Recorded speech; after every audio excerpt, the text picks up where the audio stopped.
I think the story of Prince Philip is a completely extraordinary story, and it's very little known. People have been watching Prince Philip, most people, for most of their lives, but they've seen him as a man who always turned up at the right time in the right uniform and walked one step behind the Queen. But that's basically it. And in retrospect, of course, we regard the Queen's reign as a huge success, undoubtedly. But if you do regard the Queen's reign as a success, the joint author of that success is the Duke of Edinburgh. And what people, I think, today forget is quite where he's come from. You know, he was a Greek prince. His grandfather was assassinated. His father, in the year of Prince Philip's birth, was arrested, put on trial, a show trial, and was due to be executed. The family then had to flee the country with the help of the British King, George V. They stayed on the outskirts of Paris. And before Prince Philip was even 10 years of age, the parents had split up. His father then left his mother.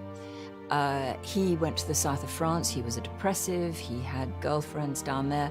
His mother had schizophrenia and bipolar disorder and was locked up at times, put in an asylum. And Prince Philip then began a peripatetic childhood because his sisters, within the space of about 8 months, each of them had married a different German prince of some kind. And so Prince Philip then spent his childhood traveling between his relatives in Germany. That became more difficult with the rise of Nazi Germany, and in England. He was sent to Cheam Prep School initially in England, and he was there till he was 12. And at that point, one of his sisters, Theodora, who was married to the Baden family at Salem, where they ran a school, she asked that Prince Philip go to Salem, which in some ways was a strange decision because it was sort of 8 months after Hitler had seized power in Germany. But anyway, he went to Germany to this boarding school, and he was there for two terms before coming back, and then he was sent up to the north of Scotland, where Kurt Hahn, who had founded Salem but had fled to England after the rise of Hitler, he had started this progressive boarding school, Gordonston, where Prince Philip was one of the first pupils. He had quite a solitary childhood in that he was at boarding school from the age of 8, his family were all overseas, and he was very much left to tough it out on his own. He had the great influence of Kurt Hahn, who was his headmaster at Gordonston, and was a hugely formative influence for him. But, you know, he never had a home of his own. He didn't have much in the way of family, certainly around him. I was shown a visitor's book by his first cousin, Countess Mountbatten, from the 1930s, where he's signed his name in the name column, but in the address column, he's put no fixed abode. And I saw that in more than one book. He was conscious that he had no fixed abode. And so, though he was loyal to his parents, for several years when he was coming up to adolescence, he didn't see his mother. No Christmas card, no birthday card, nothing for several years, and his father had disappeared. He had loving sisters, but perhaps the one he loved most, or certainly one of his sisters, was killed in an aeroplane crash. At a single terrible stroke of fate, one of the oldest of Europe's royal families has been almost completely wiped out. An airliner, carrying the Grand Duke of Hesse, his wife and babies, struck this chimney in a fog while on its way from Brussels to a wedding in London. It crashed through the factory roof and burst into flame. There was not one survivor. Then his uncle, who was really his kind of godfather, the older brother of Lord Mountbatten, Uncle George, he died of cancer in the late 1930s. So his parents had disappeared. His godfather, uncle, died of cancer. His sister had been killed in an aeroplane crash. And yet he just carried on. And he would not complain about this ever. He was brought up very largely by his uncle, Lord Mountbatten, and his family, who were in England. His sisters, who were all 20 plus years older than him, lived in Germany.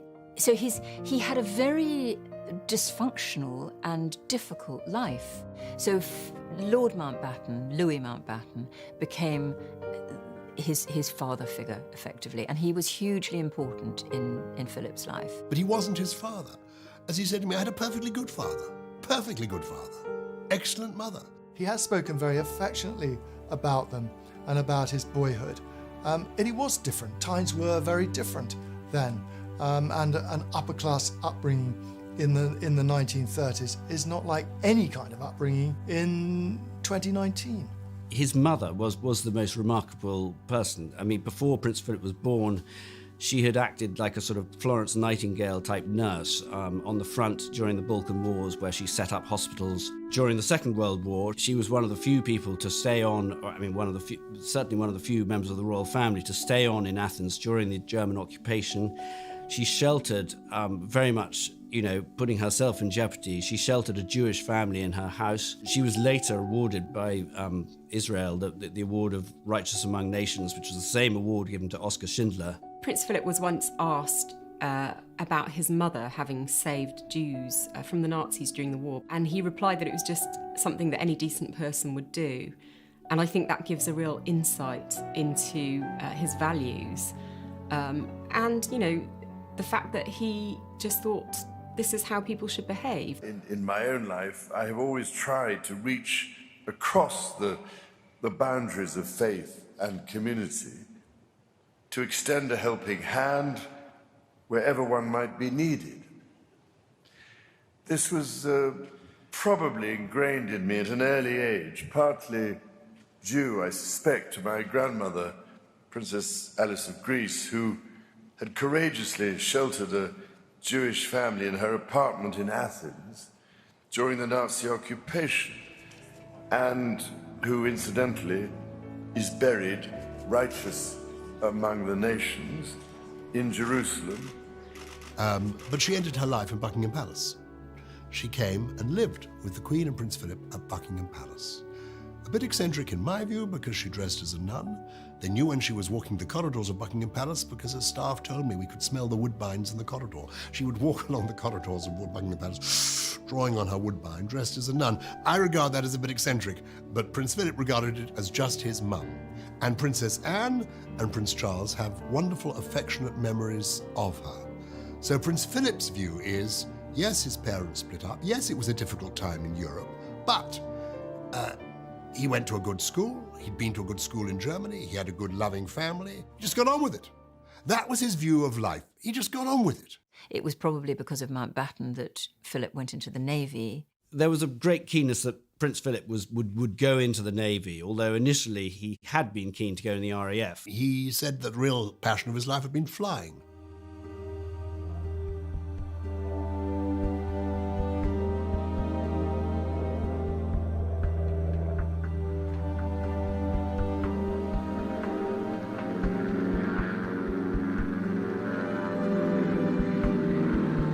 And if you look at the record, I think he spent as much time in the air as you would have done during a professional career in the RAF. He went on flying till he was, well beyond middle age. And he flew every type of aircraft. That was one of his passions. If he had done, it's very likely he would have been killed in the Battle of Britain. But anyway, he joined the Navy. He was a student at Dartmouth Naval College, and he was 18, blonde, beautiful, and asked to look after and entertain Elizabeth and her sister Margaret. The whole history of the Philip-Elizabeth romance is fascinating, of course. One, because it began when they were so young, but also because Philip is very, very well connected. I mean, we talk a lot about his impecunious childhood, the father, a dissolute princeling who squandered the family resources on the gaming tables at Monte Carlo, and the mad mother who ended up as a nun. But Philip was very high-born, well-born, in many ways better credentials, if you like, than his wife. They met on a handful of occasions during childhood because they were both sort of distant cousins in the wider sort of European royal family circle. Their most significant sort of early meeting took place in 1939 when Prince Philip was a cadet at Dartmouth, a naval cadet at Dartmouth. And the royal family was sent on a visit. And so there was King George VI, the Queen, and his two daughters, the elder of whom was Princess Elizabeth. As the royal yacht Victoria and Albert glides into the mouth of the River Dart, memories must be revived for His Majesty. For the King himself was a cadet at the Royal Naval College in the years before the Great War.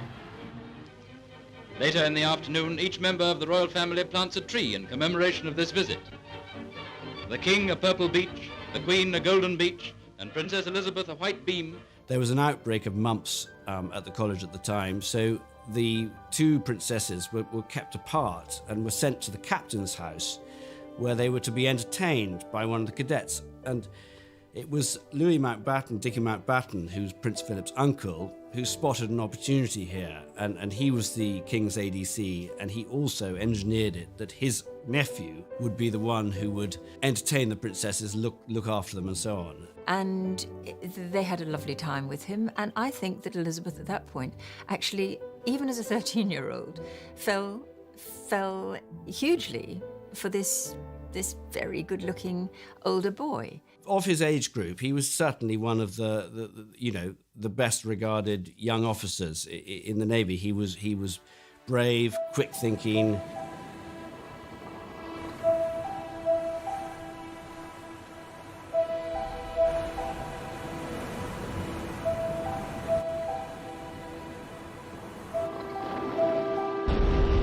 Serving in the Second World War with distinction, mentioned in dispatches, being at the surrender of Japan.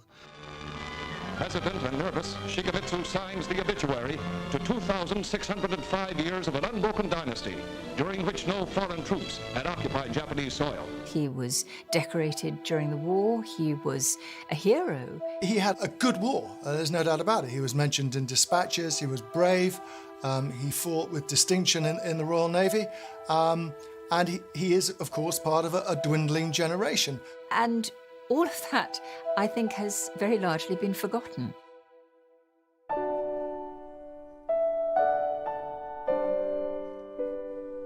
And it wasn't actually until about 1943 when he stayed at Windsor during the war.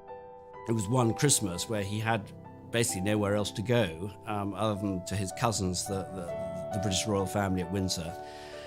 And there it was observed that there was a definite flirtation going on between the two of them. And she maintained the friendship throughout her teens, and her parents were not wholly pleased with it, particularly when she eventually announced that she was in love with him, because he was a bit of a wayward prince, and he had a lot of German connections, and after the war that was highly undesirable. But Elizabeth was absolutely adamant that she loved him. There was more to it than the passion that drew them together. I mean, Philip was a product of his age in many respects. I think it's a lot about going through a war, and I think that shaped his personality and his ability to cope with anything, pretty much. I mean, if you've been at sea at war, my guess is, as someone who's never been at war, is that you can pretty much cope with anything. And I think it was that part of his character that appealed hugely to Princess Elizabeth.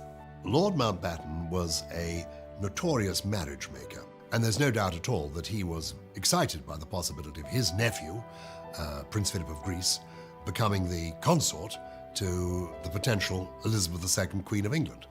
But Prince Philip himself always denied that Lord Mountbatten was a marriage broker of any kind. Aerodrome, our cameraman meets Princess Alice of Greece.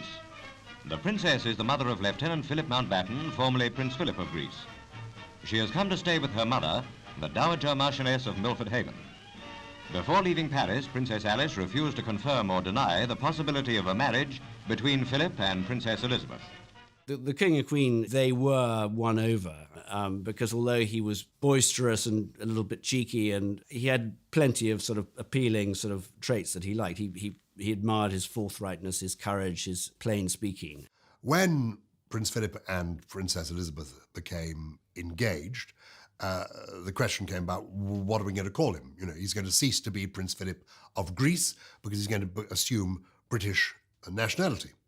And he had to have a name.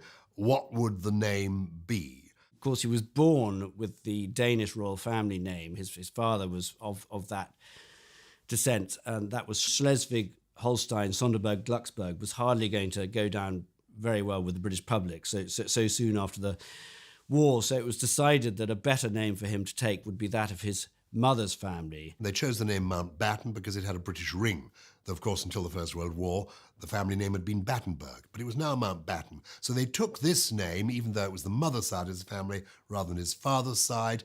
That became the family name. Prince Philip was happy with that, and he married as Philip Mountbatten, and ceased to be a Greek prince, and indeed he says he didn't become a British prince for 10 years. And now they are man and wife. The princess had been in the abbey for nearly an hour. What followed the service was the ornate pageantry of a state occasion. It showed that this was no ordinary wedding, but that of a king's daughter. During the early years of their marriage, they lived in Malta, and that was where he was stationed, and that was always said to be, their happiest time. The Queen, though she was performing duties, was leading the life, an almost normal life, almost like the young married naval couple, like normal naval people, as normal as you can be if you're a member of the royal family. They had their first family, Prince Charles and Princess Anne, before the Queen became Queen, in the end of the 1940s, beginning of the 1950s, when Prince Philip was enjoying a very successful career in the Royal Navy and moving rapidly up to become a senior figure in the Royal Navy. Several people said that had he stayed in the Navy, he would have almost certainly become First Sea Lord. Lord Lewin, who was a colleague of his in the Navy and went on to become the head of the Navy, said that Prince Philip would undoubtedly have become the head of the Navy and indeed possibly of the whole armed services, as his uncle, Lord Mountbatten, had done. That would have been impossible. The press would have said it was nepotism. It would never have happened. They would have expected a good 20 years or so of relatively free and unobserved life. And they had a lovely time. And then suddenly the king got ill. Prince Philip had to give up his naval career, which was, I think he said later, one of the most wretched things he had to do. And then the king died, and Prince Philip was essentially then in a kind of prison, I think he saw himself. The moment the Queen was told of her father's death, Prince Philip was there. He was the one who delivered the news to her. And from then on, he took her under his wing, if you like. He was the person who supported her through that terribly difficult time. Everything changed, and his world did change. He had a naval career that he had to put on hold. He had now no set role. What was his part? What part did he have to play? And I think it took him a while to evolve the role. Those were, I think, trying times for him.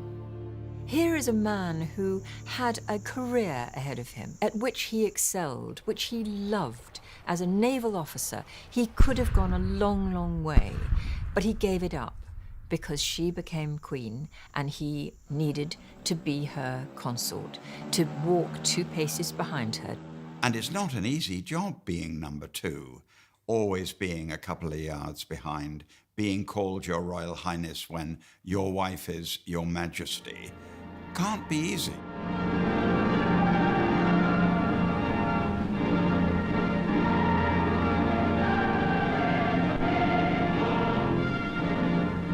The Queen moves to her chair of estate, assisted by her 6 maids of honor.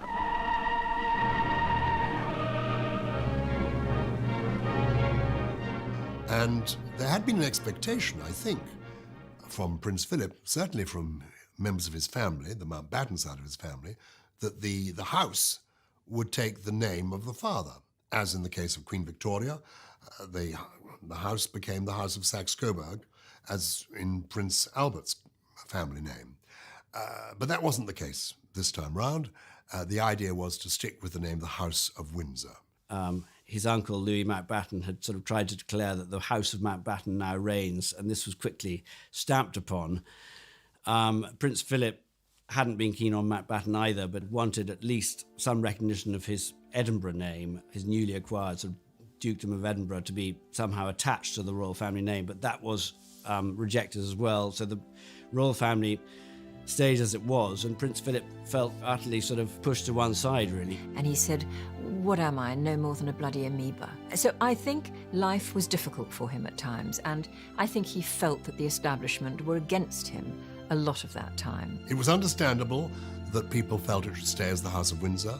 The Second World War had only ended 7 years before. Winston Churchill was the Queen's first Prime Minister. He'd been a friend of her father's. He was her senior advisor. He wasn't even allowed to call his children by his own name. He wanted his children to be called Mountbatten for obvious reasons, and he was told no, that couldn't happen. And I think that did create tension within the household, and it was a difficult time for him. There's no denying it. In fact, he admitted as much. I said to him, you know, when the Queen became Queen, he said, everything changed. I said, but there were people telling you what to do. He said, no, there were people telling me what not to do.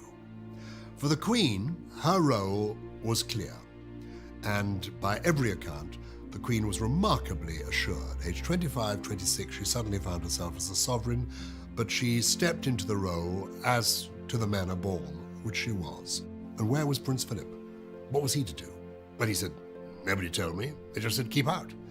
And he had quite a frustrating time, I think, evolving a role for himself. So those early years, I think, were difficult years. One of the crucial things he did, she came to the throne, you know, very young, very shy, very ill at ease in public. And he was incredibly good and a useful foil for her when out on walkabout. If he saw her in some sort of, you know, sticky conversation, he would saunter up and make some sort of quip that would quickly lighten the mood and allow things to sort of progress. As he said to me, you know, I've spent my life going down lines, shaking hands with people, and I've made it my policy to try and get at least one person in that line to laugh, because you arrive, they're all standing there in a row, they're feeling awkward, you want to relax people. So how do you do it? You say hello and you make a little joke. He's always accused of making these terrible gaffes. He even coined a word for it. It's Dontopodology, which was the art of putting his foot into his mouth. And then sister, Melody Wyatt, and our staff nurse, Roxanne Moses. Where'd you come from, Rosie? Philippines. Philippines, I say half empty. You're all here. He has come out with some corkers over the years. On a royal tour of Australia, the Duke asked Aborigines if they still threw spears at one another. And he may have this image of being bluff and, you know, tough and politically incorrect and gaff-prone, but that's what he's like at all. He's actually a sensitive person. He's sensitive to other people. And he said to me once, I can't face it if I'm going on a foreign tour and I see they're going to be at the British press there. My heart sinks because I know all they're waiting for. It's a 5-day trip. All they are waiting for is the so-called gaff.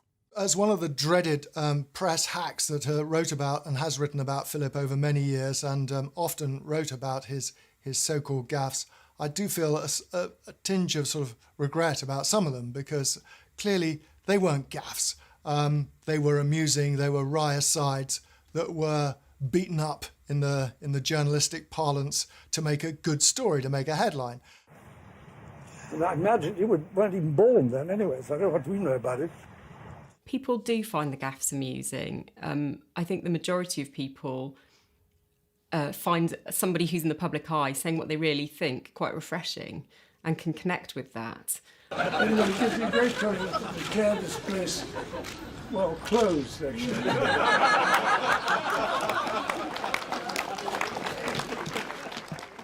And I honestly don't think that in all those gaffes that he supposedly made, that he really offended anybody.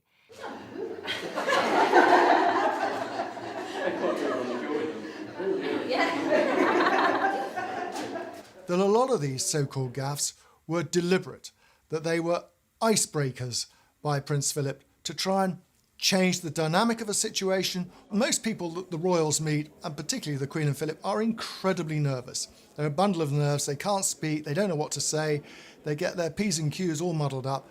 And Philip's job, part of his job, has been to put them and the Queen at their ease. And one way he's found of doing it is humour.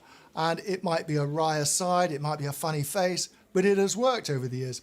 Unfortunately, the side effect of all this has been that the press has sort of focused a lot on these gaffes and blown them up to the extent where Philip became extremely self-conscious about them, anxious about being seen as a fool or embarrassing people. And it sort of changed the way he became in public, which was in many ways a great shame. People who work with him or who've worked with him have always said that it's very much done to break the ice, make people feel at their ease. He's not out there to offend anyone, and if he does so inadvertently, I think he's always very apologetic. I think over the years, Prince Philip has been very badly misrepresented by the press. He has always spoken his mind. I mean, you know, there's a good Prince Philip and there's a bad Prince Philip. The good one is the man who has worked his socks off to make life better for an awful lot of people, you know, for young people, for wildlife, for conservation, for all of that. But there's also another Prince Philip who can be a bully, who can reduce grown men to tears, who is intolerant and bad-tempered and throws things. I think has often jousted with the media. He tires of us very quickly. And I'm not just talking about the newspapers here. It equally applies to television and broadcasters. I mean, he can be famously short-fused with interviewers, as we know. I think it's fair to say that Prince Philip has a bit of a short fuse and is sometimes impatient. And that says a lot about his character. He's just keen to get things done. There was an occasion a couple of years ago where he was at the RAF Club celebrating some sort of Battle of Britain memorial. He was with the Duke of Cambridge and the Earl and Countess of Wessex, and they were all lined up in uniforms, looking very smart, ready to have a photograph taken. And as the photographer, you know, put everyone in their positions, the Duke seemed to say on camera and heard to say, just take the picture. Well, I think his sensitivity is occasionally apparent. I mean, he reacts to things, he gets annoyed, but perhaps the public and the press are looking on, just sort of sees this as a sort of sign of irritation or anger or rudeness. But I think he is a sensitive man. But at the same time, he has these deep reserves of courage and sort of get on with it resilience that has seen him through and allowed him to just carry on. I mean, he's into his 90s. He working, you know, a full week really. It's quite remarkable, really. He's been doing that for well over 60 years. I don't think there's any doubt that the British people are aware of the vital role he's played in the last 60 years, which is a great benefit to Britain as a whole. There have long been rumours that Prince Philip was unfaithful to the Queen and that he had a series of girlfriends. As with anyone in the spotlight, there have been rumours of dalliances over the years, but it's always been heavily denied by not just the palace, but also the glamorous women involved. And I think it's very easy for anyone, you know, who's photographed alongside someone to be made the subject of gossip. Prince Philip was bedeviled by people writing stories about him as a ladies' man.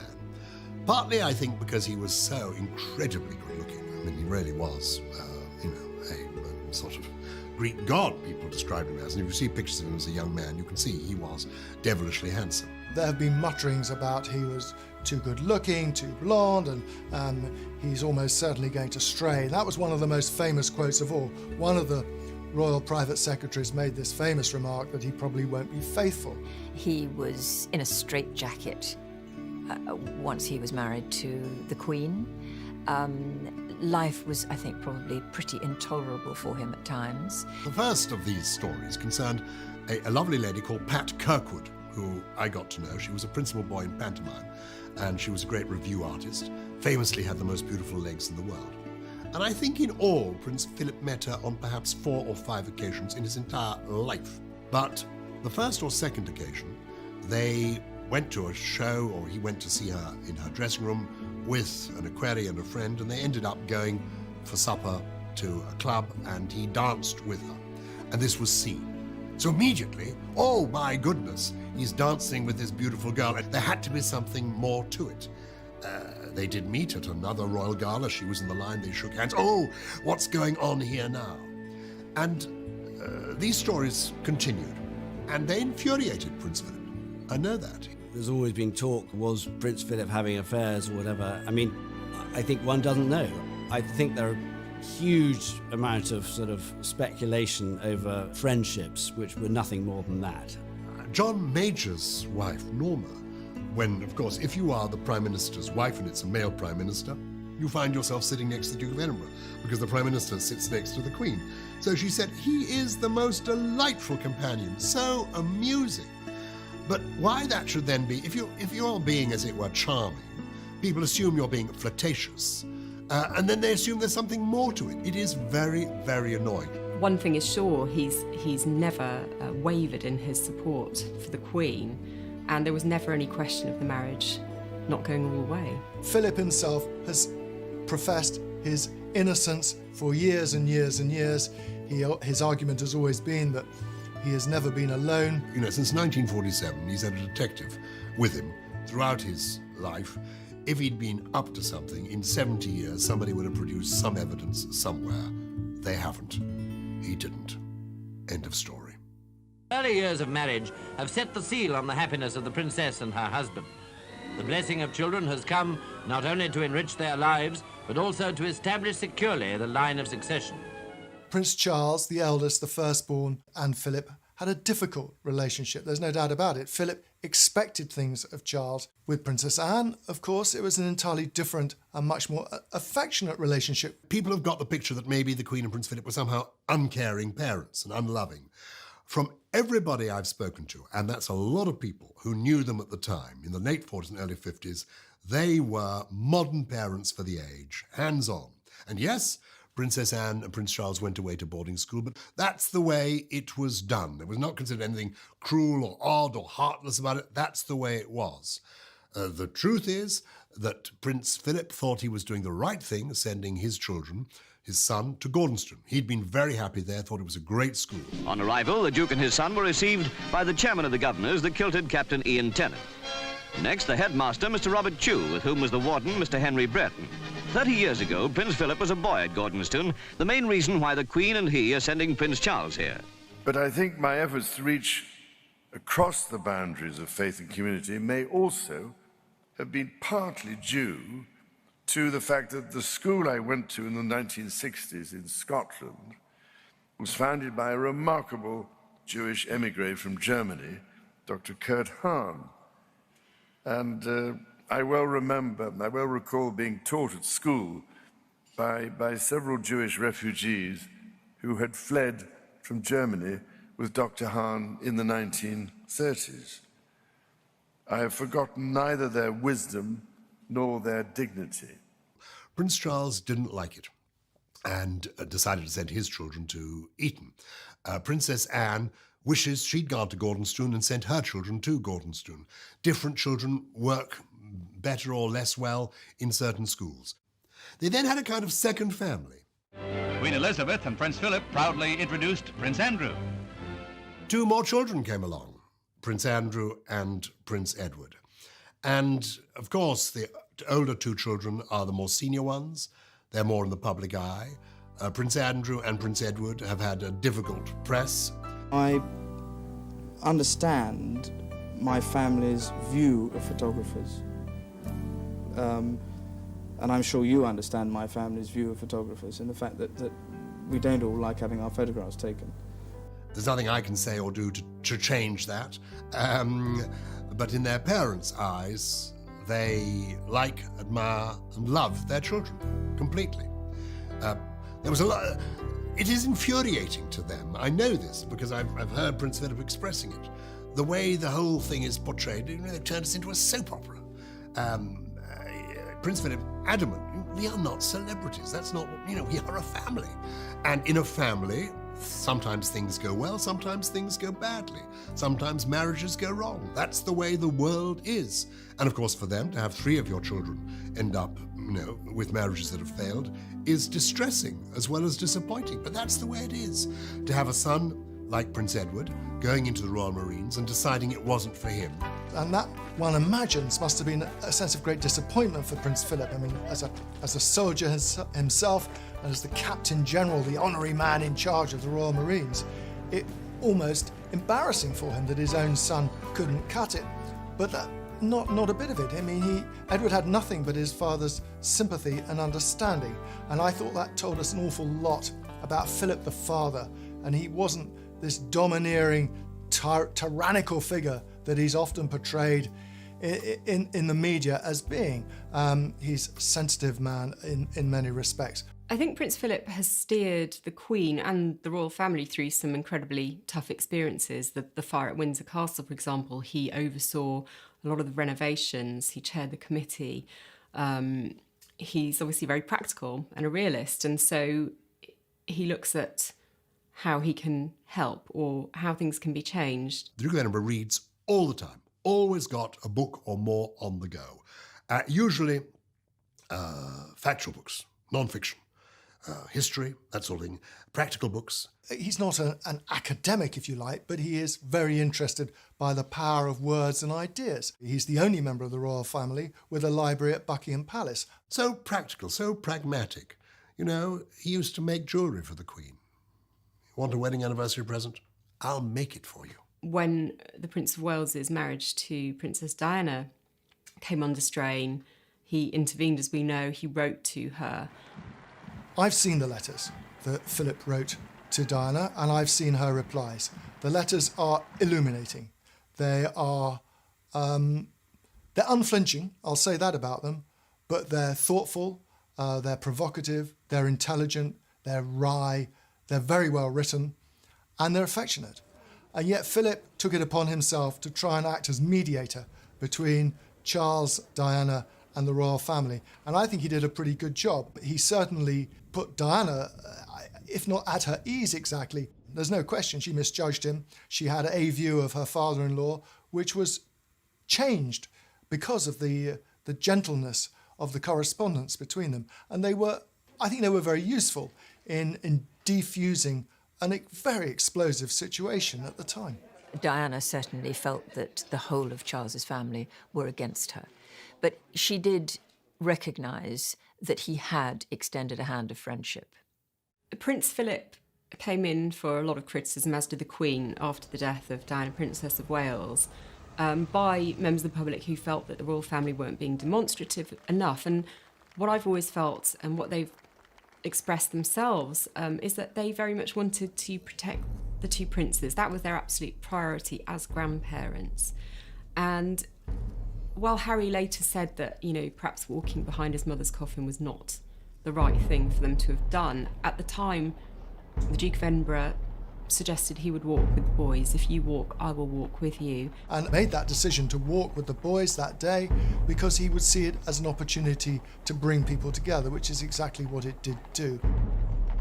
But it could be a moment of history that's decided by a man who, in theory, is not the head of the royal family, but his influence has been amazing.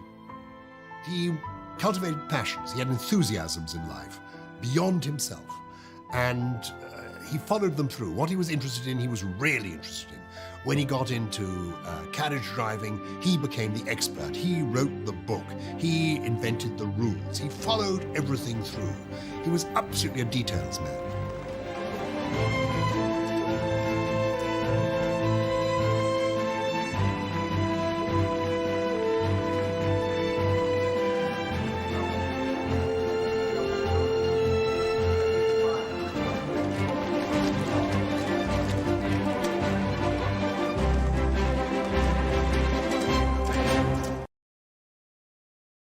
In the late 40s and early 50s, which was of a very current interest both in America and here, was the interest in UFOs and sort of people from other planets. And Prince Philip had several equerries which he would send out from Buckingham Palace to interview people who had had sort of close encounters. And the more interesting ones, or the ones that they felt needed more inquisition, would be brought back to Buckingham Palace and be interviewed by Prince Philip himself, because it was felt that the presence of royalty would sort of act as a sort of truth serum and help to flush out whether in fact they were telling cobblers or not. Lots of people have talked about Prince Philip having godlike qualities, certainly looking like a Greek god in his youth.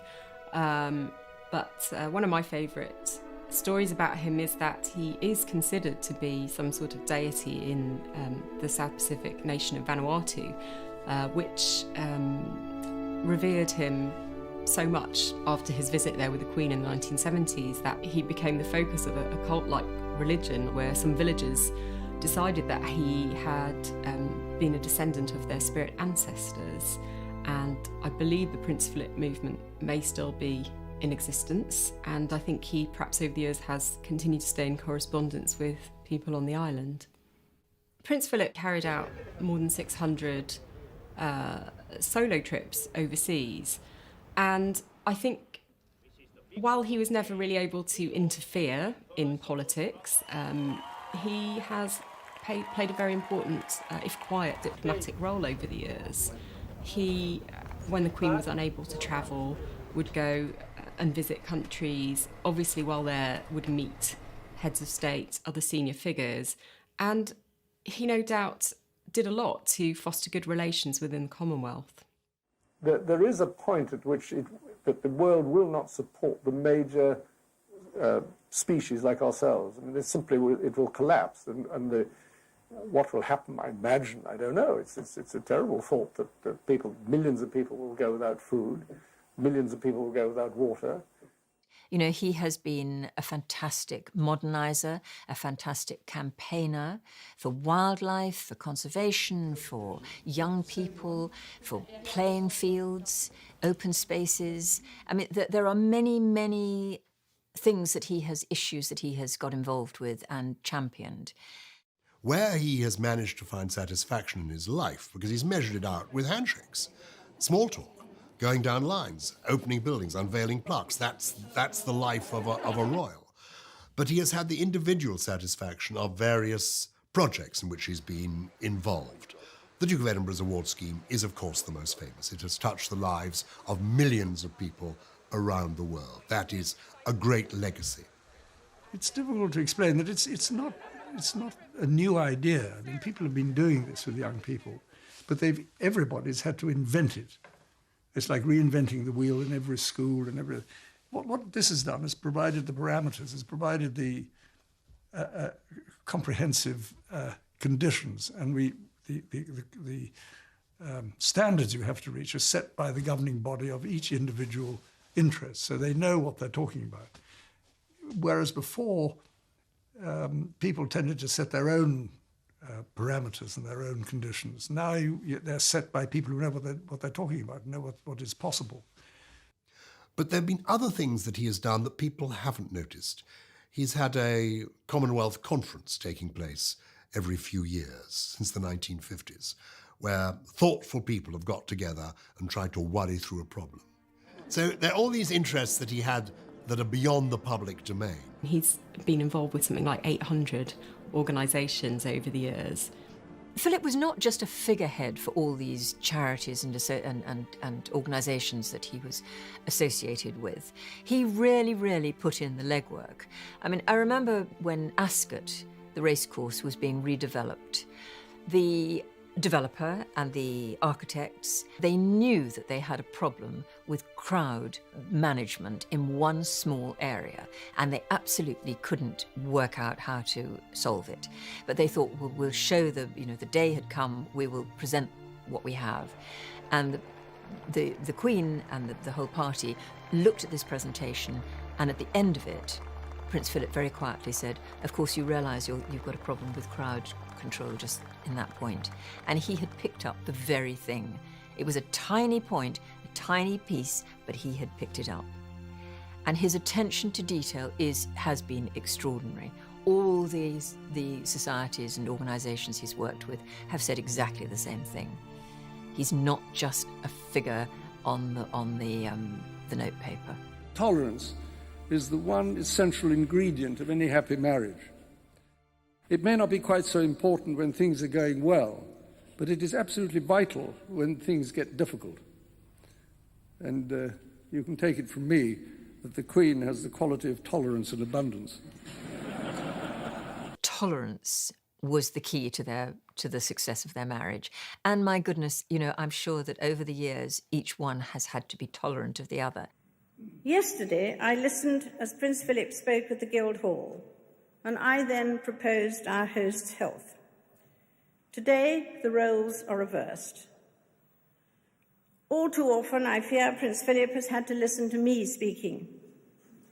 Frequently, we have discussed my intended speech beforehand, and as you will imagine, his views have been expressed in a forthright manner.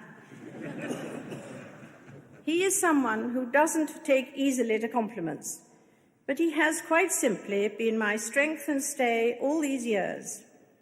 And I and his whole family, and this and many other countries, owe him a debt greater than he would ever claim, or we shall ever know. The influence a person has, not the power, the influence. If you're talking to the monarch regularly, and she's listening, she hears what you say. She hears what the Prime Minister says. She hears what her advisors say. But there's this man giving his opinion. So he's been an immense influence on her life. The Duke of Edinburgh has been by nature very self-effacing, but also as a consort, he has never sought to be in the limelight or to be the main attraction, if you like. He very much understands that people want to see the Queen, and he's always there to support them in that. I mean, that's how he saw his task from day one.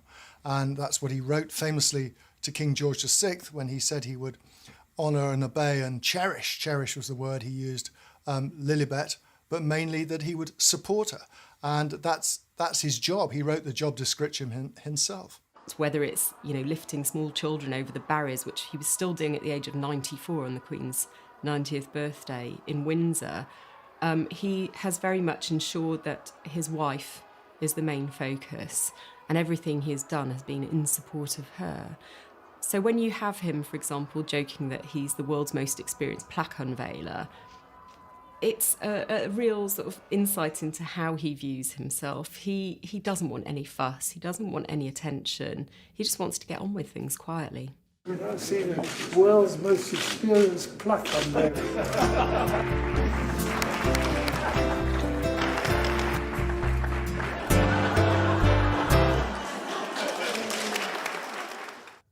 Once toward when he was getting on quite a bit, somebody on a foreign tour accused him of nodding off during a presidential visit.